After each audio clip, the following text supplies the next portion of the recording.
الله الذي نحمده ونستعينه ونستهديه ونستغفره ونعوذ بالله من شرور أنفسنا ومن سيئات أعمالنا من يهده الله فلا مضل له ومن يضلله فلا هادي له أشهد أن لا إله إلا الله وحده لا شريك له وأشهد أن محمدا عبده ورسوله الذي بلغ الرسالة وأدى الأمانة ونصح الأمة وجاهد في الله حق جهاده. قال الله تعالى في كتابه الكريم: أعوذ بالله من الشيطان الرجيم وسارعوا إلى مغفرة من ربكم وجنة عرضها السماوات والأرض أعدت للمتقين. وقال النبي صلى الله عليه وسلم في حديث الشريف: اتق الله حيثما كنت وأتبع السيئة الحسنة تمحها وخالق الناس بخلق حسن. Tuan-tuan, puan-puan, ibu, bapak yang dirahmati oleh Allah Subhanahu Wa Taala, pertamanya marilah kita memanjatkan setinggi syukuran kepada Allah Subhanahu Wa Taala.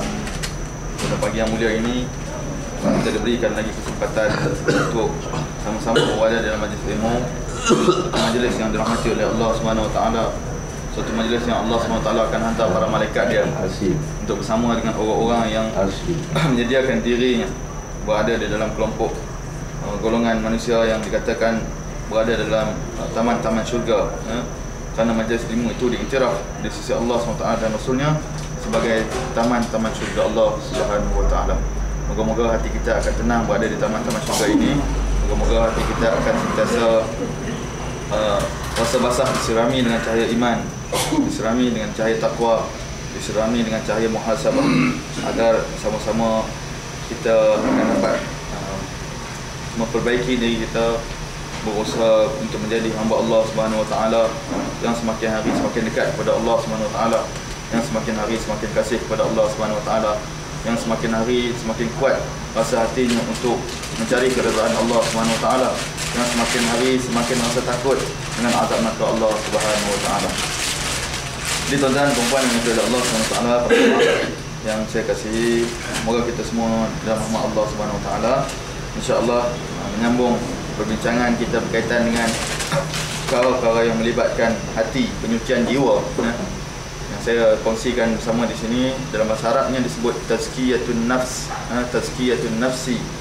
Tazkiyah artinya penyucian, an-nafsi jiwa, penyucian jiwa yang kita cuba usahakan di tanah haram yang mulia ini, di tempat Nabi SAW diutuskan ini. Moga-moga baliknya kita kelak ke bumi kita, ke tempat kita, tanah halal yang sangat banyak ujian. Kita mengharapkan apabila hati kita ni disucikan, kita diberikan kekuatan oleh Allah Subhanahu Wa Taala untuk mengharungi kehidupan yang 1001 cabaran, yang pelbagai cabaran yang akan kita hadapi, yang kita sendiri pun tidak tahu apakah cabaran-cabaran yang bakal kita hadapi di atas muka bumi Allah Subhanahu Wa Taala ini. Alhamdulillah, pada pertemuan yang lalu kita sempat berbincang sedikit sebanyak tentang beberapa jenis sifat dosa, dosa-dosa yang berpunca daripada sifat-sifat yang kita nyatakan ada yang berunsur sifat ketahanan, sifat kebinatangan dan beberapa sifat yang lain. Yang barangkali kalau kita dapat kongsi sama-sama, ada kadang kita boleh sebut 4 sifat ni kat kita, kita nak bagi hadiah dekat dia. Okay, Tuan Haji boleh sebut dalam bahasa Arab. Okey, silakan. Dalam bahasa Melayu boleh. 4 sifat yang berpunca sifat dosa sebagai refresh balik, flashback. Ya, sifat ketuhanan yang suka bermegah-megah. Okey. Sifat kesaitanan, sifat kebinatangan dan sifat binatang buas. Okey, masya-Allah. Ahsanta. Orang Arab akan kata ahsanta. Ahsanta ni pujilah, baguslah kamu. Masya-Allah, macam tu. Dan dia adalah doa. Orang Arab suka macam tu. Itu sebagai doa. Susah nak ingat, saya ajar anak-anak take-off. Ahsanta, balik naik unta. Ahsanta untuk kamu, bagus kamu ni. Maksudnya naik unta dia tahu unta kat belakang. Kalau orang perempuan dia sebut apa, tuan-tuan? Ahsantu ke ahsanti ke? Kalau ahsantu aku yang bagus, tu puji diri sendiri. Ahsanti, balik makan roti. Ahsanti untuk orang perempuan, dapat buket Arab kan. Datang Mekah segala dapat kat satu buket. Besar jemaah haji dapat satu ya, torik. Dapat satu jalan kan. Hari ni kita tambah perkataan yang baik, dia adalah doa. Ibu-ibu bapak kalau anak buat baik, sebut macam ni, ahsanta untuk anak lelaki. Kalau anak perempuan, ahsanti. ataupun isteri kita buat baik, kita kata ahsanti, masya-Allah, kan ni makan sedap. Kan. Dia pula cakap apa, ahsanta, bagusnya abang, ni balik tak buat masalah. Bagus, muka senyum kan, boleh buat masalah banyak. Jadi insya-Allah itu sebagai doa dan pujian. Saya janji nak bagi hadiah. Ada banyak hadiah depan ni. Raja nak mana? Saya apa yang ni? Yang hitam. Yang ni kan? Yang hitam. Hitam. Yang ni murah je. Tu yang putih tu. Ini mahal ni. Itulah yang minta ibu. Betul RM50. Okey, saya nak bagi yang lebih besar daripada itu. Doa istighfar. Sayyidul istighfar ini penghulu segala doa. Penghulu segala istighfar. Penghulu segala ucapan mohon keampunan pada Allah. Ini ada dalam hadis sahih. Jadi sebelum saya bagi hadiah ni, saya nak offer juga kepada tuan yang nak buat baik. Saya nak beli semua tak mampu. Dia jual dengan RM1.5. Saya cadang nak bagi hadiah kepada semua jemaah. Jadi siapa-siapa yang nak buat baik boleh bagi duit ke saya belikan untuk semua jemaah. Ataupun masing-masing nak beli sendiri. Satu ni saya cuba survey lah. Sekira 34, sedikit ke buat keluar wallet tak cukup. 34 kali dengan RM5. So saya aja dapat 2 je beli. Dan dia tidak berbaris. Saya akan bariskan bagi tuan-tuan. Dan dia sebenarnya ada typing error. Saya check. Saya cuba betulkan kat sini. Saya sebenarnya cadang di Semenanjung lagi nak print out dalam bahasa Arab. Dan ada terjemahan dia. Saya tak sempat nak buat. Akhir-akhir tu lewat. Saya ada janji juga dengan Tuan Haji nak bagi doa. InsyaAllah saya ingat janji saya tu, saya akan bagi. Tak pun di kuliah Masjid Syakirin nanti saya akan bagi. Cuma ini special. Balik boleh tampal dekat depan bilik rumah kita, bilik tidur sebelum keluar kan. Kita baca Sayyidul Istighfar. Sayyid artinya penghulu, ketua. Macam Sayyidul Anbiya kan, penghulu segala Nabi. Ataupun Sayyidul Syuhada, penghulu segala syuhada. Sayyid artinya ketua. Al-Istighfar, mohon keampunan pada Allah. Doa Sayyidul Istighfar. Ini sangat baik untuk orang-orang yang bertaubat. Dan kita yang tak bertaubat pun sebenarnya kena baca doa ni sebagai melambang kita bertaubat kepada Allah SWT. Selalu orang dengar Astaghfirullahalazim. Itu ataupun Astaghfirullahalazim alladzi la ilaha illa huwal hayyul qayyum atubu ilaih. Sudah bagus dah. Tapi ini sangat-sangat bagus bagi orang yang biasa dengan doa maksurat. Al-maksurat, kalau tuan-tuan, perempuan yang beramal dengan maksurat itu, di penghujung doa, penghujung zikir maksurat itu ada doa yang ini. Doa ini sangat bagus. Allahumma anta rabbi la ilaha illa anta khalaqtani wa ana 'abduka wa ana 'ala 'ahdika wa wa'dika mastata'tu a'udzu bika min syarri ma sana'tu abu'u laka bi ni'matika 'alayya wa abu'u bi dhanbi faghfir li fa innahu la yaghfiru dzunuba illa anta. Terjemahkan ya Allah, Engkaulah Tuhanku, tiada Tuhan melainkan Engkau ya Allah. Khalaqtani, Engkau cipta aku ya Allah. Wa ana 'abduka, aku adalah hamba-Mu yang kerdil ya Allah. Wa ana 'ala ahdika, dan aku berada di atas perjanjian-Mu ya Allah. Wa wa'dika, dan janji setia dengan-Mu ya Allah. Mastata'tu, setakat mana yang aku mampu aku akan cuba buat wahai Tuhanku. A'udzubika min syarri ma sana'tu, wahai Tuhan, hamba-Mu yang lemah ini memohon keampunan padamu ya Allah. Berlindung denganmu ya Allah daripada segala kejahatan yang pernah aku lakukan. Aku mohon keampunan ya Allah. Aku berlindung denganmu ya Allah dan segala kejahatan yang pernah aku lakukan sepanjang hidup aku.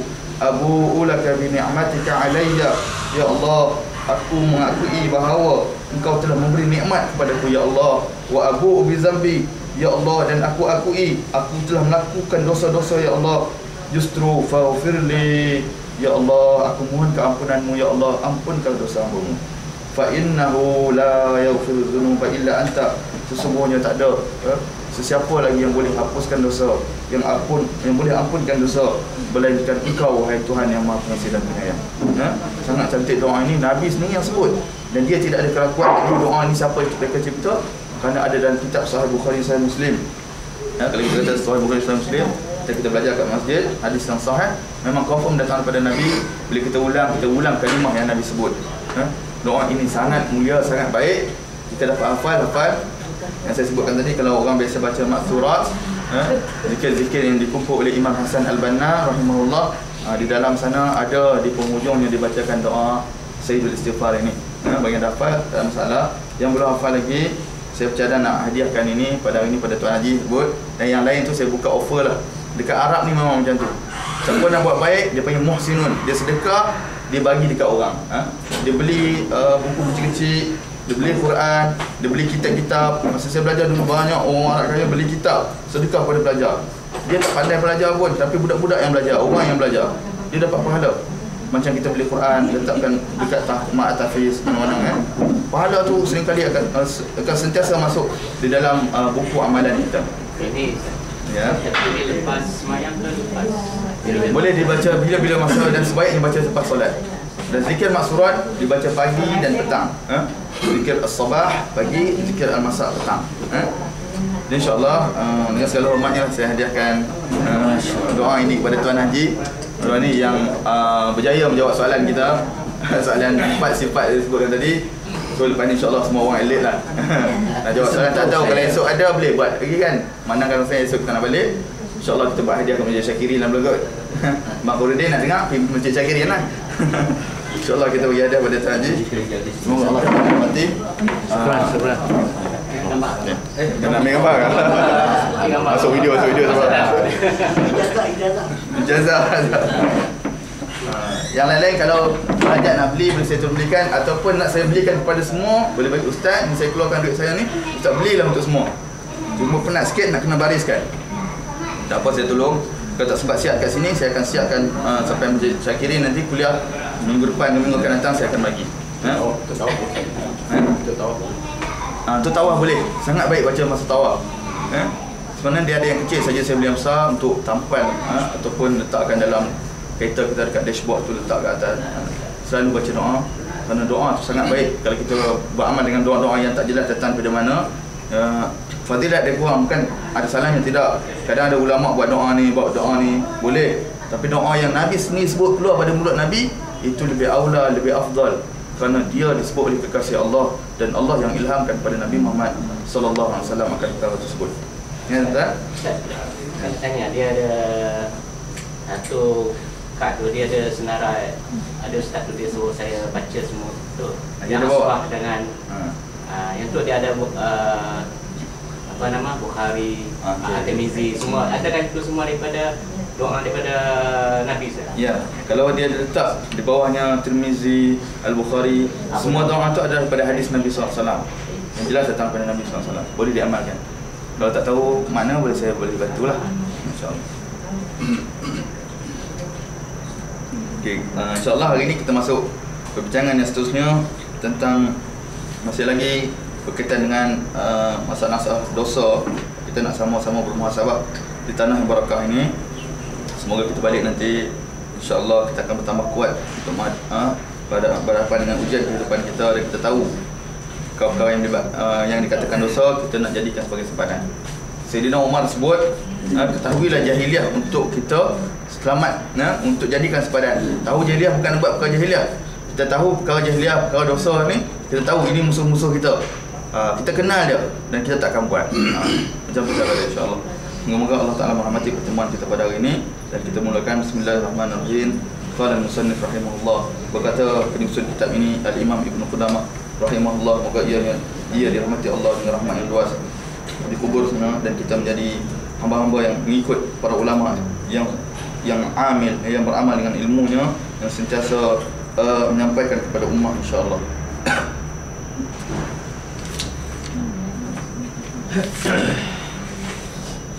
Kata penulis buku ini, faslun fi bayani ma tu'azzamu bihi as-sagha'ir min adh-dhunub.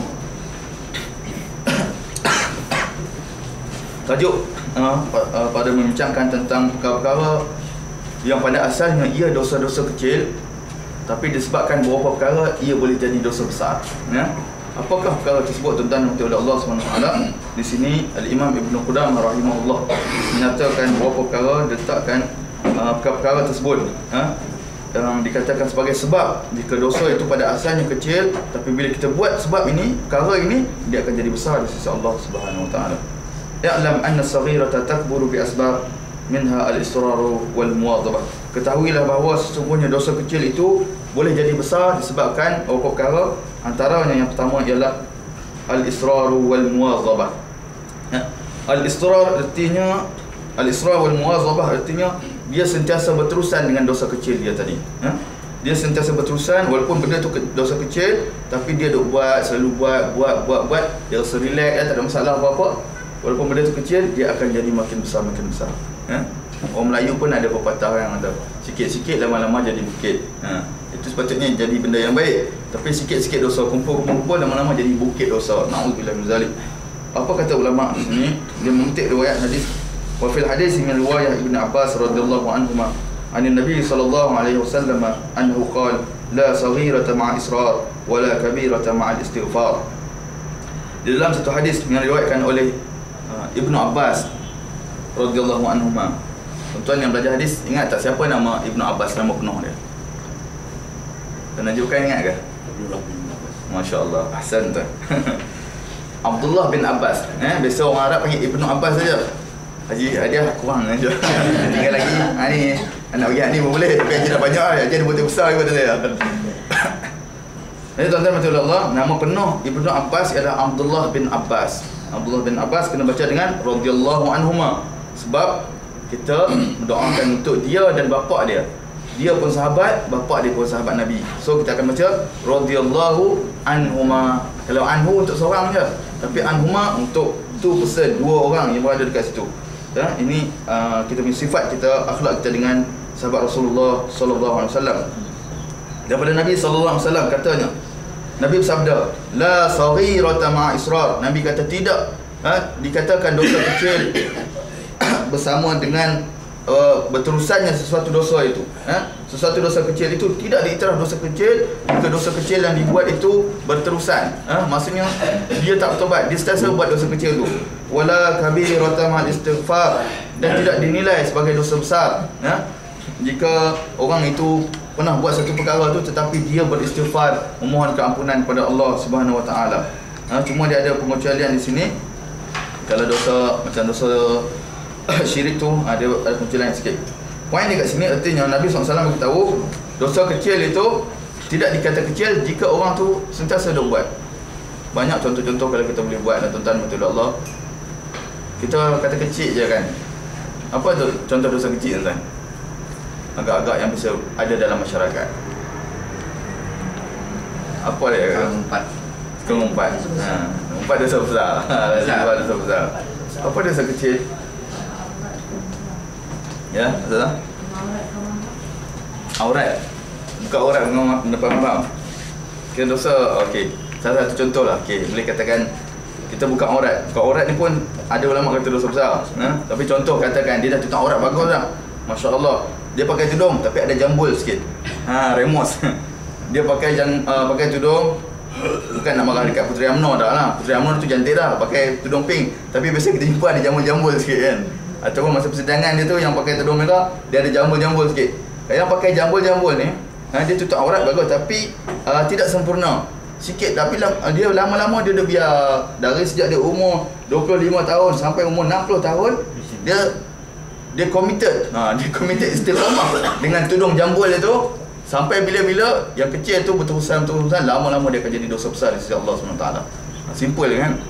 Kemudian dalam dosa besar, kalau orang tu pernah mencuri, tetapi dia beristighfar kepada Allah, lepas dia beristighfar tu dia tak buat dah, dia akan jadi satu benda yang kecil di sisi Allah SWT, walaupun pada asal yang besar, tapi sebabkan istighfar daripada Allah SWT dia kecil. Berbanding dengan orang buat dosa kecil tapi dia berterusan, tak pernah dia bertaubat, dia biarkan, dia akan jadi besar di sisi Allah Subhanahu Wa Taala. Jadi saya akan syarah ataupun hurai sikit-sikit sebab saya rasa kalau boleh saya nak bagi banyak hari ni. Hari ni mungkin hari terakhir kita untuk kuliah macam ni. Kalau esok dapat buat bagus juga, tapi saya rasa jemaah mungkin siap sedia untuk bermusafir. Jadi saya cuba hari ni untuk sampaikan poin yang banyak lah. Itu mungkin hurai-hurai yang saya agak sikit-sikit. Kita lebih suka dengan kalam ulama daripada dengar kalam saya ni. Wa'lam anna al-afwa an kabiratin qad inqadas wa lam yatba'uha mislaha arja min al-afwi an saghiratin yuwazibu 'alayha al-'abdu. Ini yang diceritakan berkaitan dengan apa yang saya sebutkan tadi. Wa misal zalika qatratul ma'.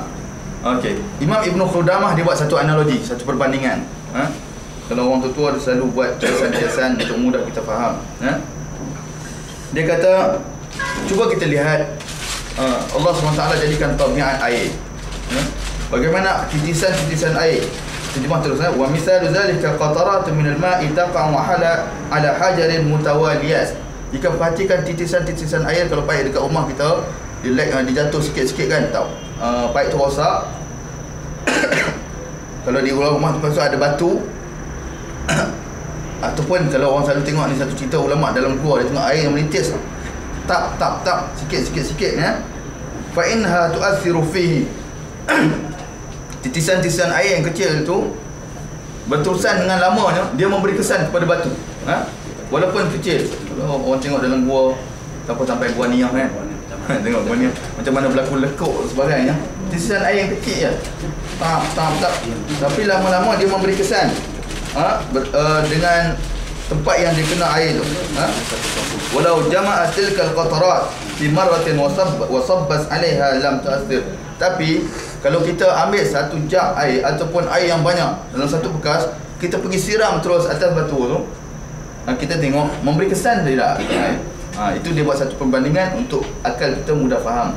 Ulama selalu kata idribil misal aqrabu ila al-aqal. Cuba cari contoh yang manusia boleh fikir. Buat kiasan-kiasan yang manusia boleh fikir dan kaitkan dengan kehidupan dia. Kita cuba cek tengok yang macam tadi disebut sebagai yang dinyatakan perbandingan yang dibuat titisan-titisan air yang kecil mungkin dikiaskan dengan dosa-dosa kecil yang buat sikit dia memberi kesan, dia jadi besar dan memberi kesan pada batu tadi, air tadi dia boleh memberi kesan berbanding dengan yang besar sekali, air yang banyak disiram terus tidak kena pada batu. Kena pada batu tetapi tidak memberi kesan kepada batu, ia tidak berlekuk berbanding dengan titisan air yang kecil. Dinyatakan di situ. Ada satu cerita dalam kitab para ulama selalu diriwayatkan, seorang ulama namanya Imam Ibnu Hajar Al-Haytami ataupun Al-Haythami, ada dua cara sebut. Berbeza dengan Imam Ibnu Hajar Al-Asqalani. Ini kalau belajar ilmu hadis selalu kita dengar kalau yang menguraikan kitab Sahih Bukhari namanya Imam Ibnu Hajar Al-Asqalani, penulis kitab Fathul Bari. Okey. Tapi yang kita sebut ini Imam Ibnu Hajar Al-Haytami, dia adalah salah seorang ulama besar dalam mazhab Syafi'i. Dia ceritakan kenapa dia dapat nama Ibnu Hajar. Ibnu anak, Hajar batu, anak batu. Diceritakan satu ketika Imam Ibnu Hajar Al-Haytami ini orang yang sangat susah belajar. Dia pun sedih bawa diri. Kalau dekat Bintulu orang dia kalau kat Sarawak, kalau dia kata palai tu habis dia orang palai. Kamu ni palai bodoh kan. Bodoh ni habislah kita kalau ajar-ajar kat kelas. Memang budak tu tak pandai. Biasa kalau cikgu tension, cikgu Iban ada dengar apa hal sebelah sana palai saya kan dengar. Tanya apa palai tu? Puji ke apa kan? Oh palai ni orang bodoh. Bodoh out kan. Kalau orang Arab kata jahil murakkab, jahil yang teruk. Murakkab kan. Kalau jahil tu teruk lah. Kalau murakkab tu memang teruk sangatlah. Okey, dia masuk dalam gua, dia duduk bawa diri. Tiba-tiba Allah takdirkan dia ternampak titisan air. Tap. Semua orang diam. Kalau cerita dengan budak-budak, saya tengah berceramah dengan budak-budak, saya buat saudara. Bila dia tengok air menitis sikit, lepas tu dia pelik. Lama duduk kat situ, batu yang asalnya okey macam tu berlekuk. Okey, berlekuk, ada bekas titisan air. Mana dia fikir aku tu. Aku mestilah bodoh sangat, taklah kepala kan. Artinya kalau pepatah orang Melayu, belakang parang dia asah pun jadi belakang parang yang tumpa asah jadi tajam. Okey? Tapi saya tak pernah tengok orang Melayu buat macam tu. Semua orang tu ada buat kiasan, artinya yang belakang yang tumpa tu kalau asah jadi tajam. Begitu juga manusia ni. Teruk mana pun dia, kalau dia usaha betul-betul, insya-Allah dia dapat. Lepas tu singkat cerita, lama-kelamaan dia fikir dia boleh, dia belajar usaha-usaha sampai dia jadi imam besar. Jadi mungkin moral cerita dekat sini, kalau kita rasa dah tua, susah, tumpul otak ni nak belajar, jangan susah hati. Pergi continue, istiqamah, pergi Masjid Zakaria, pergi dengar ada kuliah pengajian mana-mana, pergi belajar sampailah ditakdirkan Allah panggil kita. InsyaAllah mana tahu sebelum kita meninggal tentang kita dapat lebih banyak daripada orang lain yang memang dia orang cerdik tapi dia tak pernah belajar. Tuan-tuan Allah, dia ada point sikit lah kat belakang tu kan. Artinya moralnya banyakkan kesungguhan kita ni untuk pergi menuntut ilmu jalan Allah SWT sambil kita meneruskan kehidupan harian cari rezeki, tapi mesti confirmkan dalam hidup kita ni ada jadual kita pergi belajar. Termasuk tak kira lah muslimin dan muslimat, kaum bapa, kaum ibu, pernah kita nyatakan sama-sama kena pulun. Orang kata kena sungguh-sungguh pergi cari ilmu jalan Allah SWT. Okey, itu kisah yang diceritakan dalam kitab ini. Kemudian apa lagi? Saya sentuh poin-poin dia.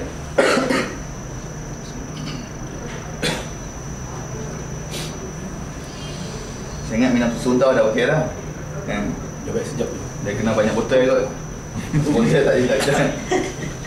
Dia berebut dengan isteri, dia nak pun sebotol, saya kena bagi saya rumah. Tak ikut je betul. Nak cakap kan. Wa min al-asbab allati tu'azzamu biha as-sagha'ir. Okey? Tadi yang pertama tadi dosa kecil yang berterusan jadi besar. Yang kedua, apa lagi benda boleh jadi dosa kecil itu jadi besar? Yang kedua, seseorang itu memandang kecil dosa tersebut. Okey? Dosa tu kecil, dah lah kecil dia pandang. Ya, tak ada apa, relax ah, tak ada masalah. Relax brother, isap rokok sikit-sikit lah. 60 tahun isap rokok. Makruh. Minta maaf lah dia isap rokok, insya-Allah saya yakin tak ada kan.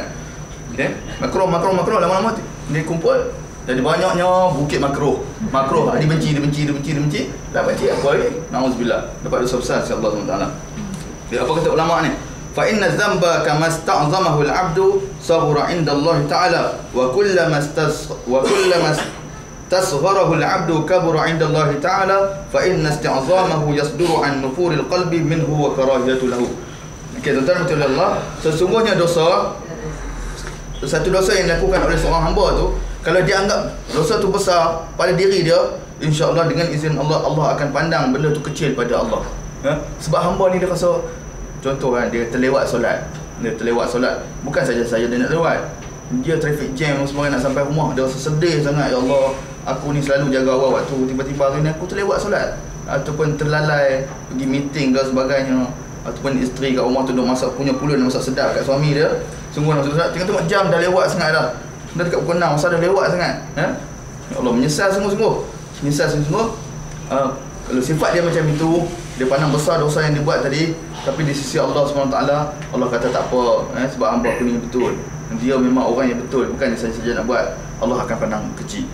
Tetapi sebaliknya, wa kullama istasgharahu al-'abdu kabura 'inda Allah Ta'ala, setiap kali hamba Allah Ta'ala pandang dosa kecil tu kecil, dia relax, tak ada apa, biasa, tak ada hal. Tapi orang terus sebut al-qawhal. Itu maklumat lah. Orang kena al-qawhal ni dia never mind. Sama dengan ataupun orang Arab sini sebut ma fi mushkilah. Dia kata ma fi mushkilah tu tak ada apa. Kalau mushkilah tu ada problem. Kalau ma fi mushkilah tak ada masalah. Nanti balik dia cakap ma fi mushkilah kan. Dapat satu ilmu. Okey? Wa kullama istasgharahu al-'abdu kabura 'inda Allah Ta'ala, dia kata relax, tak ada apa rasa. Tinggal solat sekali-sekala, tak apa. Setengah orang kadang-kadang kita sedih, dia cakap sekali lepak-lepak, kutuk-kutuk orang, tak ada masalah. Sekali umpat-umpat orang, sikit-sikit je umpat, kan banyak pun. Dia pandang kecil, tapi Allah pandang besar. Na'udzubillah min zalik. Tuan-tuan Allah, kita sama-sama lah muhasabah diri kita. Fa inna isti'zamahu yasdaru 'an nufuri qalbi minhu wa karahatu lahu. Kemudian kata Ibnu Mas'ud radhiyallahu anhu Ibnu Mas'ud radhiyallahu anhu. Ibnu Mas'ud, nama penuh dia apa tuan? Ibnu Mas'ud. Tadi Ibnu Abbas, kita sama-sama share lah. Dia sama macam Abdullah bin Abbas. Dalam Islam ni, antara sahabat Nabi, dia ada 4 orang abadilah panggil. Abdullah yang terkenal. Pertama Abdullah bin Abbas, kemudian Abdullah bin Umar, anak Sayyidina Umar, kemudian Abdullah bin Mas'ud. Ini seorang sahabat Nabi yang cukup pakar bab tafsir. Dan seorang sahabat Nabi yang bernama Abdullah bin Amr bin As. Ini sahabat Nabi, 4 orang abadillah yang sangat dikenali di kalangan para sahabat, ulama sahabat. Para sahabat macam kita juga, ada orang yang cerdik, ada orang alim. Ini mereka ni antara orang yang terkemuka di kalangan para sahabat. Jadi biasanya kalau belajar ilmu hadis, kadang-kadang dia tak sebut nama penuh. Dia kata Ibnu Mas'ud. Bila belajar dia satu ilmu, dia panggil ilmu rijal, ilmu tentang periwayat hadis, kita akan kenal siapa figure yang disebutkan ini. Cek riwayat hidup dia. Nama penuh dia Abdullah bin Mas'ud. Okey. Apa Ibnu Mas'ud sebut? Innal mu'mina yara dhunubahu ka'annahu fi asli jabalin naqafu an yaqa alaih. Tuan-tuan mati Allah, marilah kita dengar kata para sahabat yang mulia ini, radhiyallahu anhu wa arda. Dia kata sesungguhnya orang beriman melihat dosa dia umpama bukit yang besar yang dia takut boleh timpa badan dia. Dia tengok, ya Allah, dosa ni aku walaupun kecil aku rasa susah aja aku ni. Seorang isteri apabila dia melakukan satu kesilapan pada suami dia, walaupun dia agak kecil, tapi dia pada dosa tu kecil je, kadang-kadang suami dia terasa sikit je kan. Tapi benda tersebut dia anggap besar. Sebab taat pada suami, Nabi pernah sebut, kalaulah aku disuruh supaya seorang isteri kalaulah aku disuruh supaya bagi tahu manusia sembah kepada manusia yang lain, nescaya aku suruh seorang isteri sembah suami dia. Tuan-tuan untuk Allah, tingginya kedudukan suami ni. Tapi taklah tinggi sangat kata mesti semua benda kena buat. Dia ada benda-benda yang ada hak-hak dia. Contoh saya sebutkan tadi, kalau dia buat suami dia buat jadi sesuatu yang menyebabkan suaminya terasa hati, yang sepatutnya bukan salah suami tadi, memang salah daripada dia, dan dia terasa dia anggap benda tu, dosa tu besar. Sebab redha seorang isteri tu bergantung pada redha suami, redha anak bergantung pada redha bapa dan mak dia. Begitu juga seorang anak dengan ibu dia.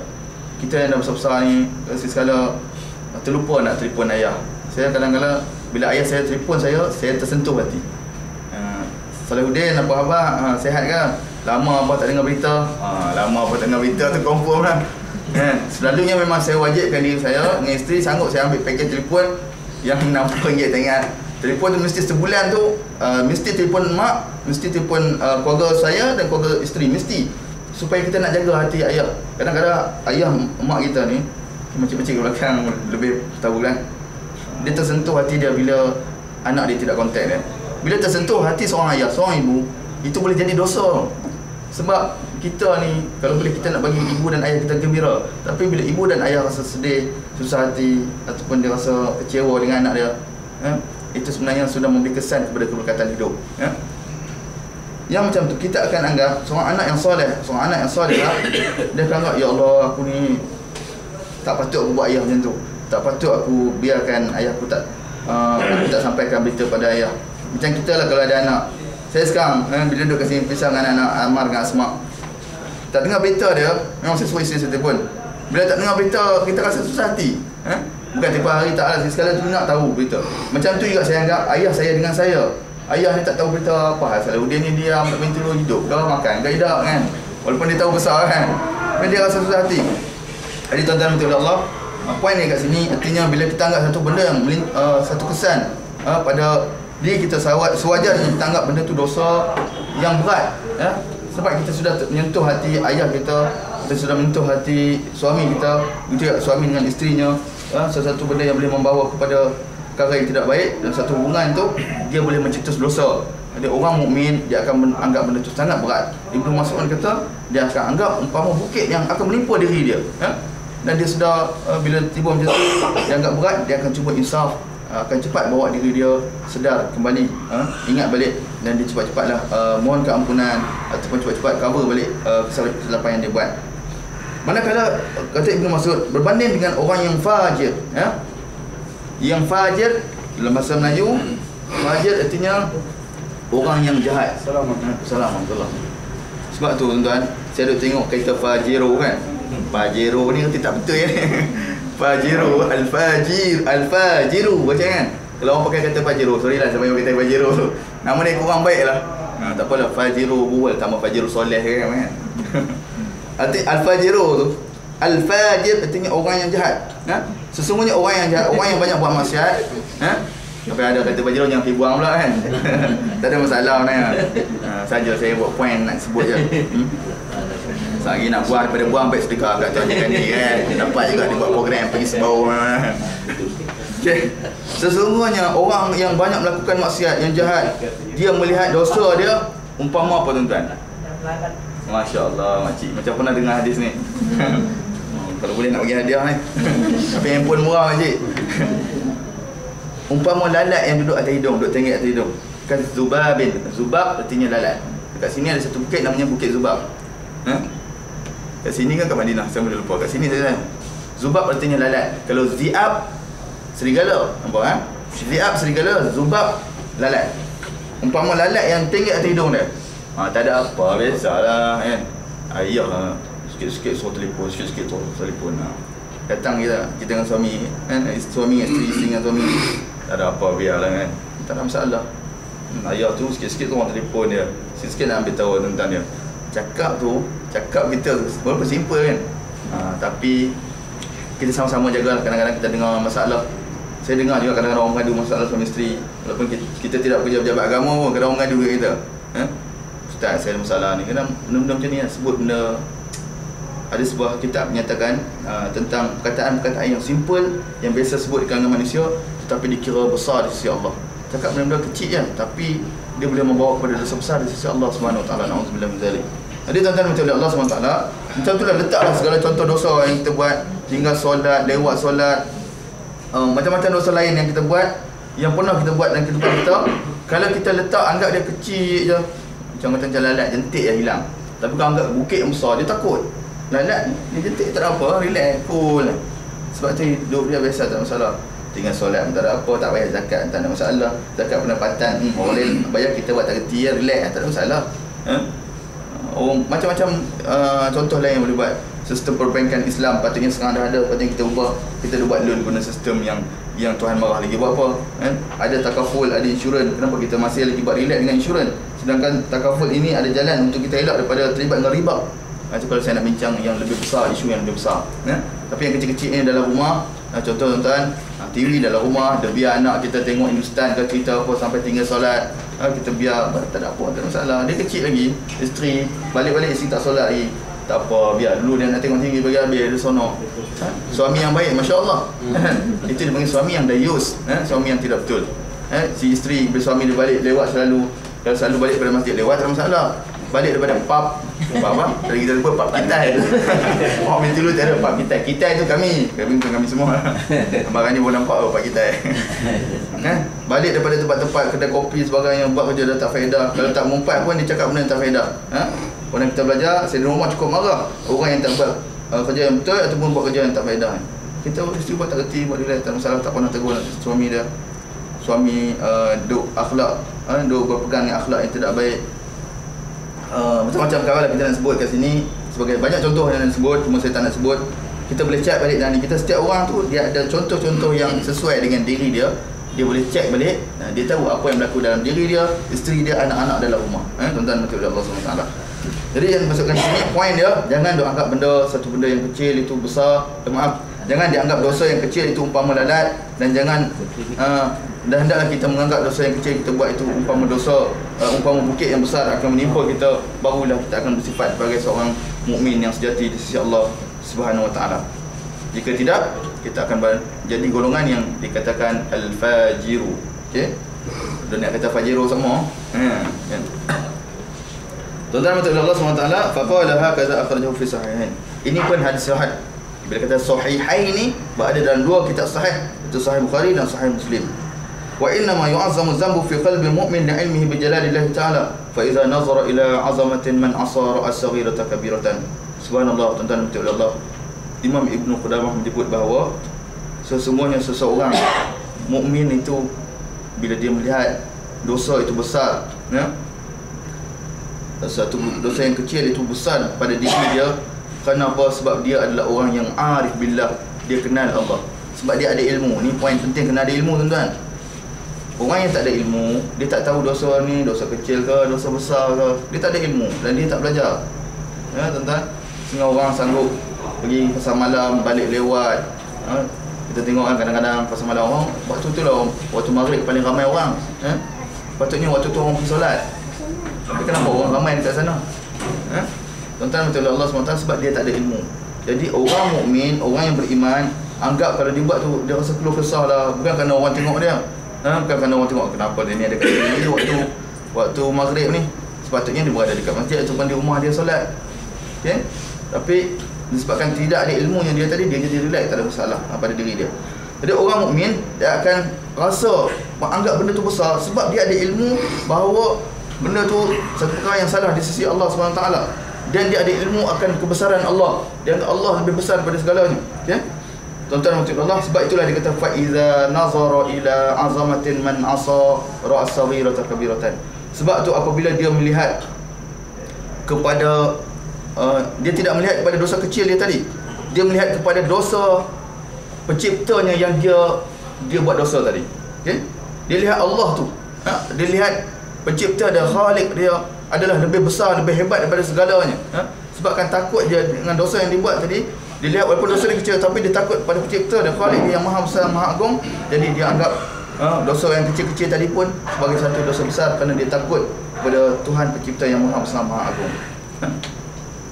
Kemudian dalam kitab Sahih Bukhari dinyatakan daripada hadis Anas bin Malik, yang seorang sahabat Nabi juga, yang saya kenalkan sudah pada tuan-tuan oleh Allah. Anas bin Malik ni seorang sahabat yang mak dia pergi suruh hantar dia. Mak dia kata, Anas kalau duduk dengan Nabi kau jadi khadam Nabi. Anas ni pernah saya cerita dulu. Anas bin Malik radhiyallahu anhu, seorang sahabat Nabi yang sangat baik, yang Nabi sangat sayang. Dan banyak riwayat hadis bahawa Anas ni bawa selipan Nabi, bawa kayu sugi Nabi, bawa air wuduk Nabi. Anas bin Malik radhiyallahu anhu warḍahu. Dia riwayat hadis dia kata, innakum lata'lamuna a'malan hiya adaqu a'yunukum min asy-sya'ri in kunna lana'udduha 'ala ahdi Rasulillah sallallahu alaihi wasallam min al-mubiqat. Ringkasnya kata Anas bin Malik, dia cakap dengan orang yang sezaman dengan dia, sebab kita di Rasulullah, dia kata, kamu semua ni aku tengok buat benda-benda yang kalau kami dulu anggap benda ni zaman Rasulullah sangat besar, tapi pada kamu tak ada apa, simple, tak ada masalah. Tapi kalau kami zaman Nabi dulu, kami anggap benda ni sangat besar, sehingga kan kami menganggap benda tu umpama macam dosa-dosa besar. Tuan-tuan untuk Allah, macam bab solat jemaah, kita sama-sama bermuhasabah. Orang ke zaman ni kurang ambil berat tentang solat jemaah. Zaman Rasulullah solat jemaah, kalau tak pergi solat, Nabi kata Nabi sanggup bangun, tinggalkan orang pergi jemaah, Nabi nak pergi bakar. Besar. Kalau kita ada urusan tu lain lah. Kalau kita ambil buat dengan mazhab Syafi'i, sunnah muakkad. Masa saya belajar dekat Universiti Madinah dulu, dia panggil ikut mazhab Hanbali, mesti pergi. Sebab tu setiap kali solat waktu, dia akan cek asrama kami. Yang pernah saya ceritakan Masjid Syakirin, kawan saya ada yang jenis malas tu, dia setiap buat tempat penginapan dia bawah katil. Katil dia tak pernah cadar, dia tungsik. Elok, Masya Allah, Syekh nak masuk, Masya Allah, okey semua. Keluar bawah katil tu, dia keluar daripada bawah katil. Masya Allah. Kalau manusia yang teruk-teruk juga, walaupun belajar agama tu takut kan, sanggup dia tak nak bersembahyang jemaah, dia duduk lepak bawah katil dia. Bawah katil tu Masya Allah, tengok cantik. Dia buat penginapan special bawah katil. Tu kalau teruk sangat lah, na'udzubillah. Bila dia balik pun kita kenal syakhsiah dia macam mana kan. Tapi bila bab nak pergi jual hati unta, dia kuat.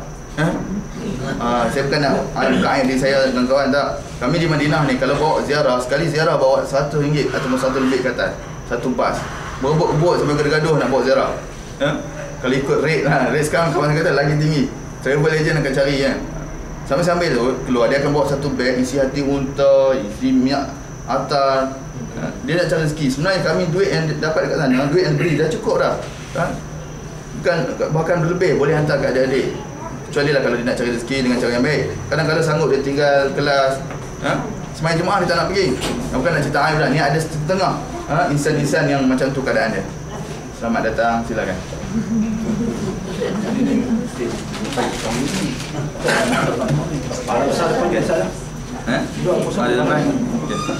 Jadi tuan-tuan Allah SWT, ini kata Anas bin Malik. Anas kata kalau dulu-dulu zaman kami dulu, kalau anggap benda ni kalau zaman kamu nampak benda ni kecil, tapi zaman kami anggap benda ni besar sangat. Sama lah zaman sekarang tuan-tuan ya.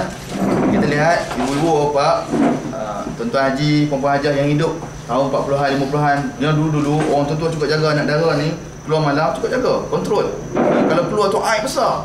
Tapi zaman sekarang berapa banyak anak-anak dara balik malam, balik lewat tengah malam, balik pula dalam keadaan na'udzubillah, tak kerti lah kita nak sifatkan macam mana keadaan ni kan, cara berpakaian dan sebagainya.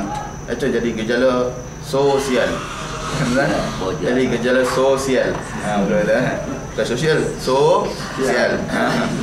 Jadi yang tentu keadaan saya sebut yang tu budak gelap. Jadi tuan-tuan betul Allah, orang dulu anggap berat. Kes Natrah dulu, seorang je murtad. Bangun satu Malaysia. Zaman sekarang orang ramai orang murtad. Buat relax, tak ada apa. Biasa ustaz murtad. Biasa ustaz. Dia kata biasa. Makin lama na'udzubillah, moga-moga Allah jadikan kita dalam kumpulan yang siasa berat, angkat berat setiap apa yang kita buat. Generasi zaman sekarang tak ada masalah, tindik sana, tindik sini, dekat pusat, dekat lubang hidung, dekat telinga, dekat mana-mana dia nak tindik.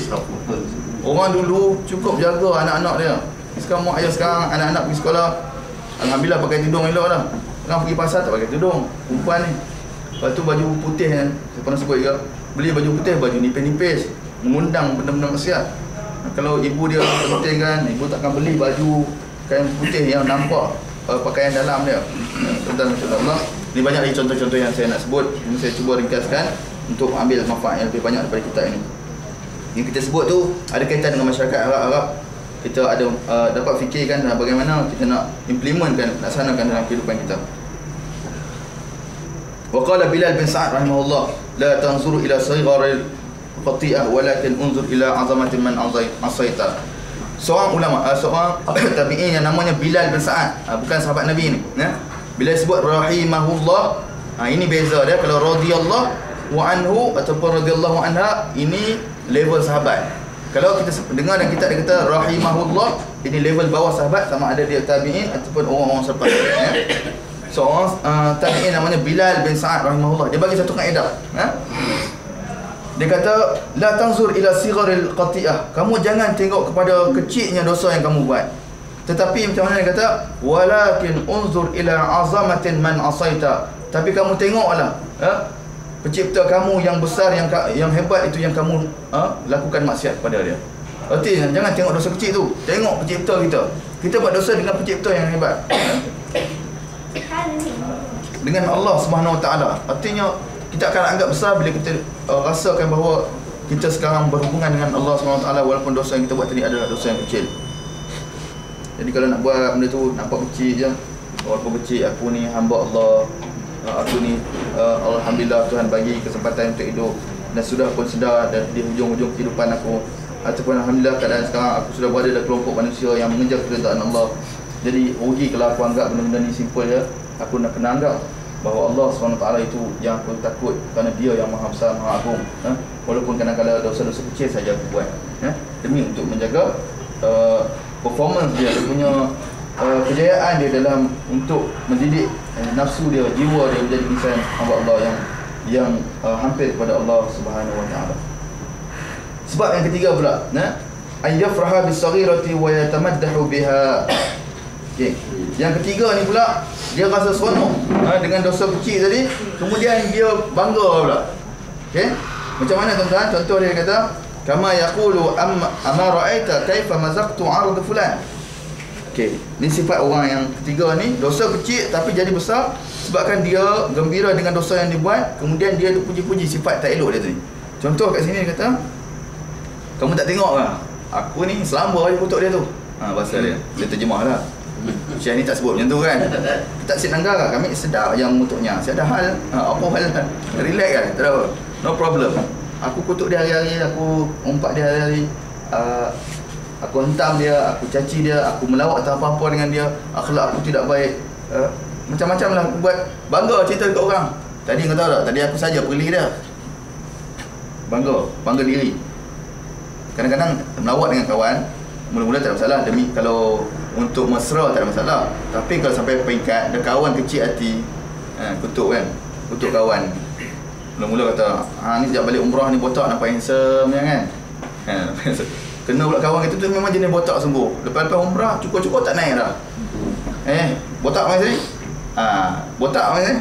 Nak kenal ni tu pakcik yang botak tu, bila dengar kecil hati dia. Walaupun dia memang botak pun, dia kecil hati. Simple kan? Tuan-tuan betul Allah SWT. Lepas tu orang yang kutuk ni pula bangga. Dia kata aku dikutuk dia, aku seronok kan. Bila dia bangga, dia rasa gembira dengan kutukan-kutukan dia ataupun dengan sifat-sifat tak baik tadi, walaupun kecil pada asalnya, tetapi lama-kelamaan dia akan jadi satu dosa yang besar. Contoh dia kata kat sini, wa zakartu masawihi hatta qajaltu. Dia kata aku sebut benda-benda yang tak baik kawan aku ni sampai dia jadi malu. Dia memalukan kawan dia di khalayak ramai. Kemudian dia bangga, kata tadi hantar lah. Tadi kamu tahu tak, tadi aku ada saja aku hantam kawan kita tu sampai dia jadi malu lah. Sampai merah padam muka dia. Dia cerita dekat orang lain lah, dia bangga dengan apa yang dia buat. Sifat orang yang macam tu rupa-rupanya dikira sebagai boleh membawa kepada na'udzubillah min zalik. Jadi dosa kecil tu terangkat jadi dosa besar sisi Allah Subhanahu Wa Taala. Saya teruskan lagi. Boleh lagi 9:35. Yang seterusnya, wa minha an yatahawana bi satrillahi ta'ala wa hilmihi anhu wa imhalihi